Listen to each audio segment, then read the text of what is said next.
क्यों हो इतने निष्ठुर, पापी, अधर्मी, अनैतिक?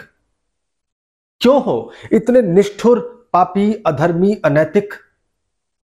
मासूमों की मांग सुनीकर उन्हें बेजार करते हो।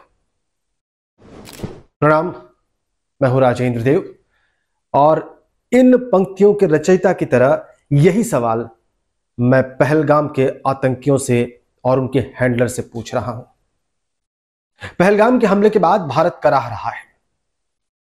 प्रधानमंत्री ने इसे भारत की आत्मा पर हमला बताया है और बिल्कुल ठीक बताया है। लेकिन सवाल यह है कि हमला हुआ कैसे? पहलगाम में निर्दोष निहत्थे सैलानियों को आतंकियों ने भून डाला।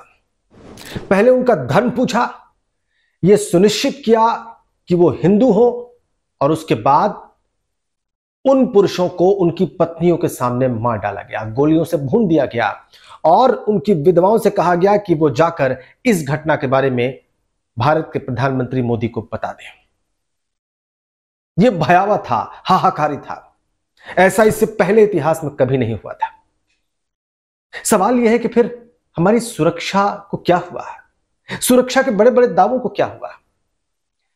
कहा तो यह गया था कि अनुच्छेद 370 को हटाने के बाद कश्मीर अब पूरी तरह से सुरक्षित है। यहां पर अब पत्थरबाज नहीं रहे, यहां पर आतंकियों की कमर तोड़ दी गई है। लेकिन फिर पहलगाम हुआ। इससे पहले अमरनाथ यात्रियों पर हमले हुए, तमाम हमले हुए। यह क्यों हुआ, इसका जवाब तो देना पड़ेगा। सवाल यह भी है कि क्या हमारा खुफिया तंत्र गहरी नींद के आगोश में था? वो गहरी नींद सो रहा था जब सरहद के उस पार, जैसे कि भारत सरकार कह रही है, भारत पर हमला करने का गहरा और बहुत बड़ा षड्यंत्र किया जा रहा था। तब हमारा इंटेलिजेंस सिस्टम सो रहा था।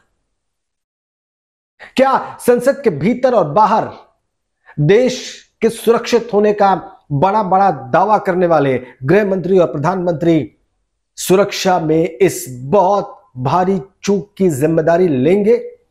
अब कुछ कहेंगे, कुछ मानेंगे कि ऐसा क्यों हुआ है? कमर जलालवी का एक शेर है, वादा गलत पते भी बताए हुए गलत। वादा गलत, पते भी बताए हुए गलत। तुम अपने घर मिले न रकीबों के घर मिले। तुम अपने घर मिले न रकीबों के घर मिले। यकीनन दावे गलत थे और सुरक्षा में बड़ी चूक तो हुई है।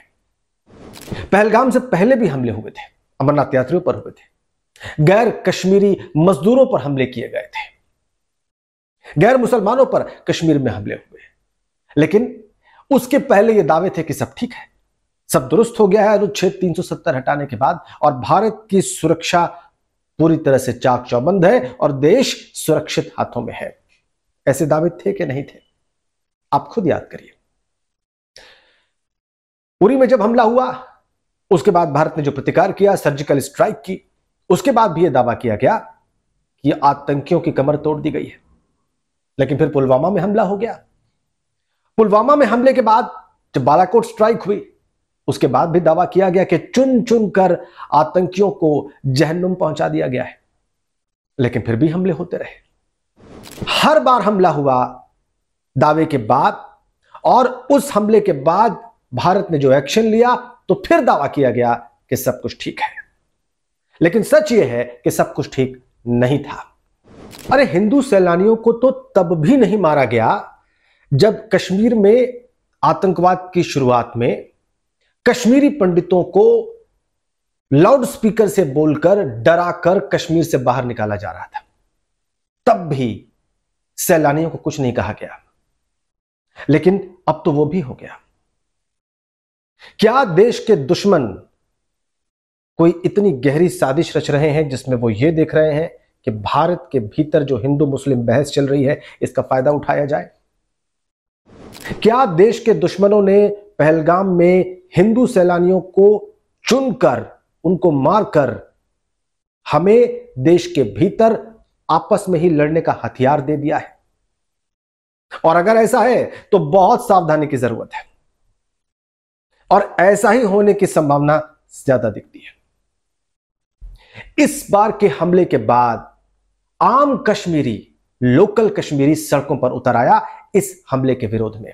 दशकों बाद ऐसा हुआ, दशकों बाद आम कश्मीरी ने इस तरह की मुखालफत की किसी आतंकी हमले के बाद। उनको भी मालूम है कि ये कश्मीरियत और इंसानियत पर हमला है। हमलावरों ने न सिर्फ हिंदू सैलानियों को मारा है, बल्कि देश के भीतर भारत का जो सर्वधर्म समभाव का विचार है उसको भी लहूलुहान कर दिया है। और इसीलिए पहले से ज्यादा सावधानी की जरूरत है। हमारे हुक्मरानों को भी, हमारे राजनीतिक दलों को भी, आम लोगों को भी, समझदार लोगों को भी फौरन इस खतरे को समझने की जरूरत है।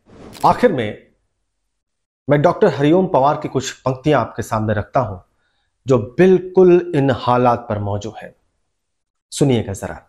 मुझको मंदिर मस्जिद बहुत डराते हैं, मुझको मंदिर मस्जिद बहुत डराते हैं, ईद दिवाली भी डर डर कर आते हैं, ईद दिवाली भी डर डर कर आते हैं, पर मेरे कर में है प्याला हाला का, पर मेरे कर में है प्याला हाला का, मैं वंशज हूं दिनकर और निराला का, मैं वंशज हूं दिनकर और निराला का।